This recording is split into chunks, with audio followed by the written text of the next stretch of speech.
Welcome back to Taktik, and today we're actually talking about the Glock 17 Gen 3 from Umarex. Now you're thinking we've already seen a Glock 17 Gen 3 from Umarex. You'd be right. But in this case, we're actually talking about the Glock 17 Gen 3 made by GHK.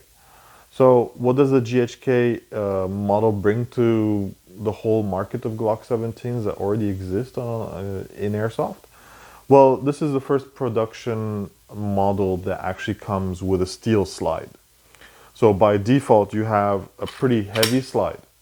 Now you'd be thinking, that makes the price go up. Well, it does. It's probably one of the most expensive pistols we have in the store at the moment, out of the box. But when you consider getting like a steel kit for, let's say, a SIG 320 or a Glock 17 from different brands, they're in the $300 US. So by default, you get this.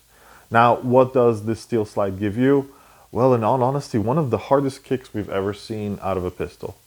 In all honesty, yeah, I've never shot anything that kicks as hard as a pistol. And even as a rifle, I own a GBLS, and that doesn't kick as hard as this does. But then again, this is not attached to my shoulder. So the steel slide gives you that hard kick. Trigger is very hard. It's, as I'm told, as realistic as possible. So this is as realistic as possible as a platform, to the point where even the magazine is a little funny. There's no channel where you would usually have your BBs. That's something I honestly don't like. I would have preferred the channel. You would get a quick view of how many rounds you have left. But for the sake of realism, it's pretty interesting. On the other hand, this is probably one of the lightest magazines we've ever had.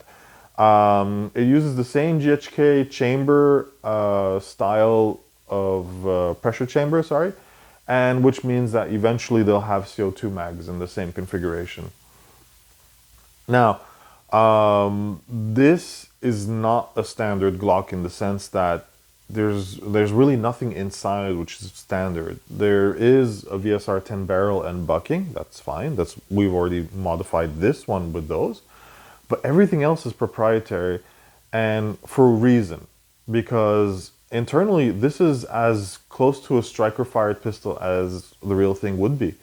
There is no hammer in this one that gets reset every time the slide goes back. No, the resetting is of the reset of the valve knocker is done internally through some GHK magic. We haven't really pulled this apart to really check. The chamber for the gas is massive. It's actually a nozzle that's closer to the rifle size, or SMG size as they call it.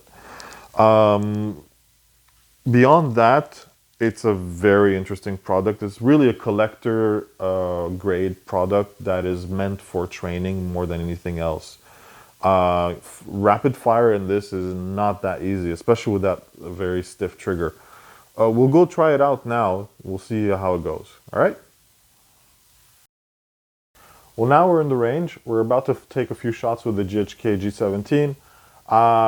Pardon my ability right now because of the trigger and the way this gun works. It's not really as easy to put stuff on point, so don't be surprised if I don't hit as much.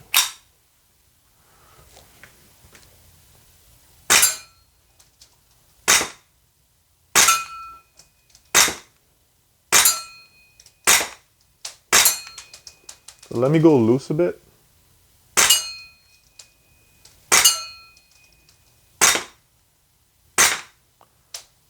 If you don't hold this gun tight, you're going to be off target every time, because that you got to reset your sights properly.